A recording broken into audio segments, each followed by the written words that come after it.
थाना और मरीगाशु के बीच बिटो गांव के पास NH-57 पर कार अनियंत्रित होकर पलट गई, जिसमें 2 लोगों की मौत हो गई जबकि 3 लोग घायल हुए हैं।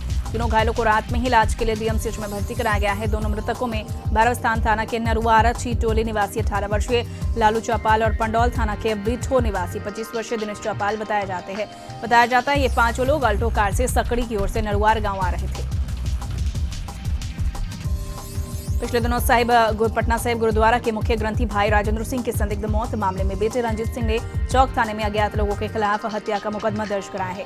पुलिस मामला दर्ज कर अनुसंधान में जुटी है। बता दें कि 13 जनवरी को सुबह 8:20 पर मुख्य ग्रंथी भाई राजेंद्र सिंह को गुरुद्वारा कैंपस के कमरे से बिस्तर पर गंभीर हालत में मिले थे। भाई राजेंद्र सिंह के गर्दन कटा हुआ था और बिस्तर पर खून गिर रहा था।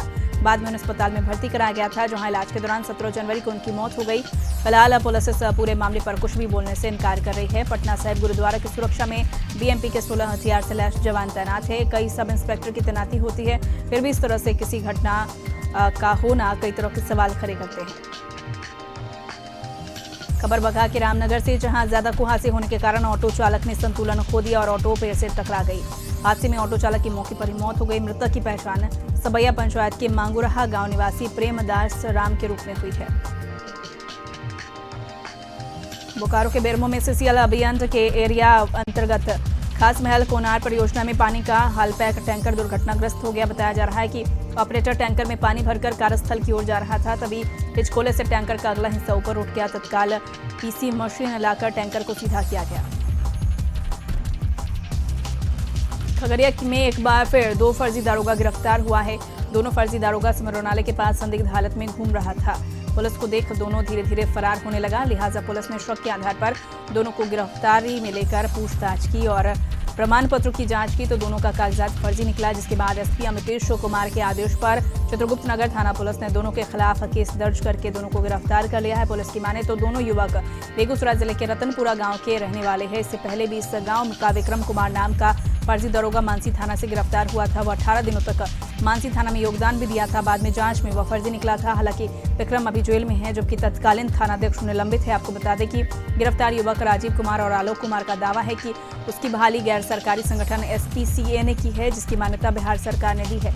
यह संस्था पशु क्रूरता निवारण के लिए काम करती है। हालांकि पुलिस का कहना है कि दोनों का प्रमाण पत्र फर्जी है। किशनगंज में पुलिस ने कोचाधामन प्रखंड में केरोसिन तेल से नकली डीजल बनाने वाले का भंडाफोड़ किया है। SDM शाहनवाज अहमद नियाजी के निर्देश पर बहादुरगंज प्रखंड के आपूर्ति पदाधिकारी ने कोचाधामन प्रखंड के डेरामारी में चल रहे डीजल बनाने के नकली कारोबार का भंडाफोड़ करने में सफलता हासिल की है। छापेमारी में भारी मात्रा में नकली डीजल और केरोसिन तेल बरामद किया गया है। हालांकि छापेमारी की सूचना के बाद इस खेल का सरगना फरार हो गया। गोपालगंज पहुंचे जनअधिकार पार्टी के सुप्रीमो पप्पू यादव ने मुखिया के परिजनों से मुलाकात की और आरोपियों को जल्द से जल्द गिरफ्तार करने की मांग की। साथ ही परिजनों को 20 लाख रुपए सहायता राशि देने की भी मांग की। इस दौरान पप्पू यादव ने कहा कि बिहार सरकार अपराधियों पर लगाम लगाने में पूरी तरह विफल रही है। बता दें कि धतीवाना पंचायत के मुखिया की हत्या कर दी गई है। नेपाल की सीमा पर सुरक्षा व्यवस्था संभाल रही SSB 65वीं वाहिनी के जवानों ने कई मोहल्लों में जरूरतमंदों के बीच कंबल का वितरण किया। सेना नायक पंकज डंगवाल के नेतृत्व में SSB अधिकारियों की टोली ने बघा के कई मोहल्लों में पहुंचकर जरूरतमंद लोगों को कंबल देकर उनके दर्द को बांटने की कोशिश की। धनबाद का निरसा क्षेत्र इन दिनों अवैध कोयला कारोबार का सबसे मुख्य स्थल बन गया है। हालांकि पिछले कई दिनों से CISF की टीम अवैध कोयला कारोबार पर लगाम लगाने को लेकर लगातार छापेमारी अभियान चला रही है, लेकिन CISF की छापेमारी में पुलिस का सहयोग नहीं मिल रहा है। पुलिस पर अवैध कोयला कारोबार में साठगांठ होने का आरोप भी लग रहा है। मंगलवार देर शाम मैथन थाना क्षेत्र के संजय चौक के समीप सगेतोरिया CISF टीम ने छापेमारी अभियान चलाकर अवैध कोयला लोड 5 ट्रक को पकड़ा है। CISF छापेमारी टीम की कार्रवाई को देख सभी ट्रक के ड्राइवर खलासी फरार हो गए। CISF टीम ने अचानक देर शाम छापेमारी अभियान से अवैध कोयला कारोबारियों में हड़कंप मच गया है। मैथन थाना से छापेमारी स्थल संजय चौक महज 1 किलोमीटर की दूरी पर है। थाना के नजदीक होने के बाद भी पुलिस मौके पर नहीं पहुंची। CISF टीम अवैध कोयला लोड सभी पकड़े गए सभी ट्रकों को जब्त कर बंगाल सगतोरिया ले गई।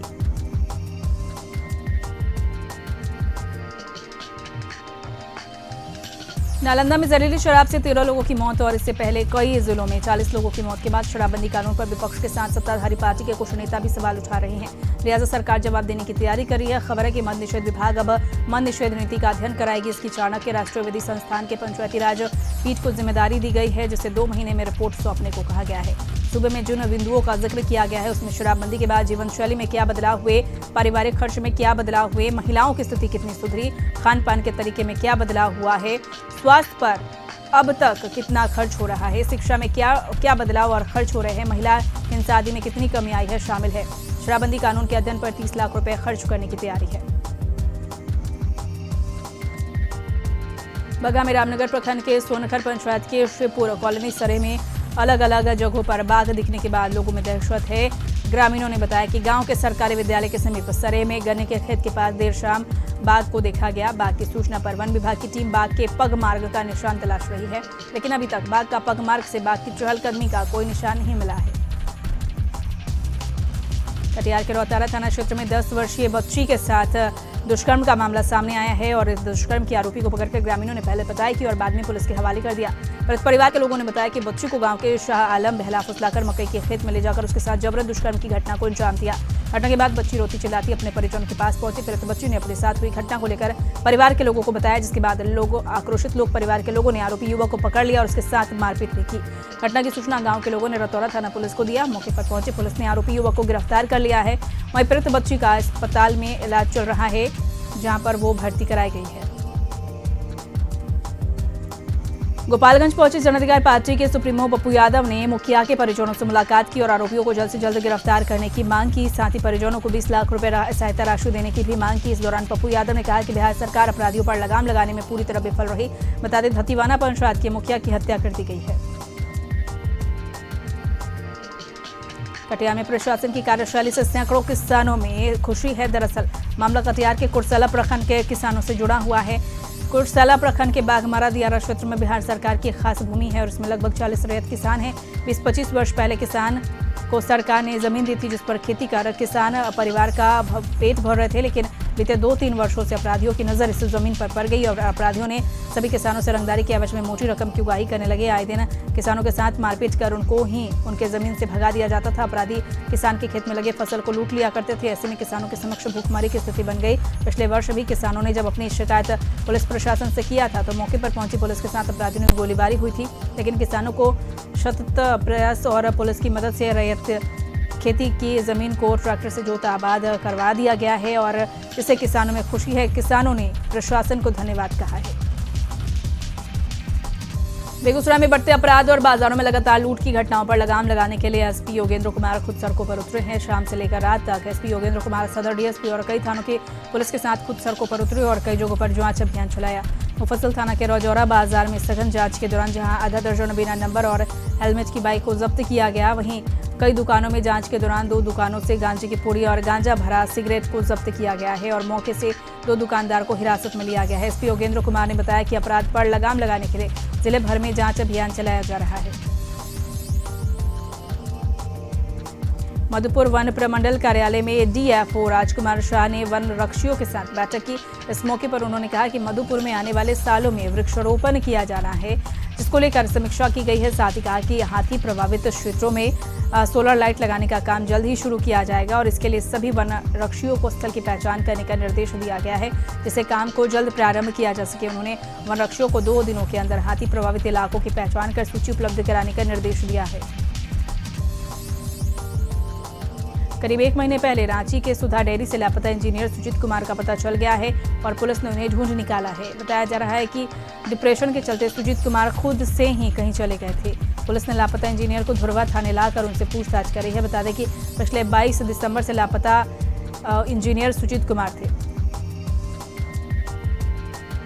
लोहरदगा के भंडरा थाना इलाके से एक नाबालिग युवती से सामूहिक दुष्कर्म का मामला सामने आया है। बताया जा रहा है कि विवाह समारोह से सहेली और गांव के ही कुछ युवकों के संग घर लौट रही थी। पीड़िता की रास्ते में ही 6 युवकों ने उसके साथ छेड़खानी शुरू कर दी, जिससे एक सहेली भागकर गांव पहुंची, जहां गांव वालों को जानकारी दी। घटना के बाद घर पहुंचकर पीड़िता ने परिजनों को घटना की जानकारी दी। फिलहाल पुलिस ने भंडरा थाने में पॉक्सो एक्ट के तहत इस मामले में मुकदमा दर्ज किया है और 3 लोगों को गिरफ्तार किया है। पटना सिटी के दीदारगंज में आज सुबह ग्रामीणों में भगदड़ मच गई, जिसके बाद सभी लोग घरों से निकलकर भागने लगे। दरअसल दीदारगंज थाना क्षेत्र के धर्मशाला स्थित पेट्रोल पंप पर सीएनजी गैस का रिसाव होने लगा, जिसके बाद पूरे क्षेत्र में अंधेरा सा छा गया। जिसके बाद यहां के ग्रामीणों में भगदड़ मच गई। लोग अपने घरों को छोड़कर भागने लगे। कोई गंगा किनारे तो कोई रेलवे लाइन पर लोगों ने शरण लेना शुरू कर दिया। जानकारी के बाद दीदारगंज थाना और फायर यूनिट की 3 यूनिट मौके पर पहुंची। साथ ही सीएनजी इंजीनियर को भी बुलाया गया, जिसके बाद गैस लीक को बंद किया गया। पटना दीदारगंज पेट्रोल पंप पर सीएनजी लीक हुई थी।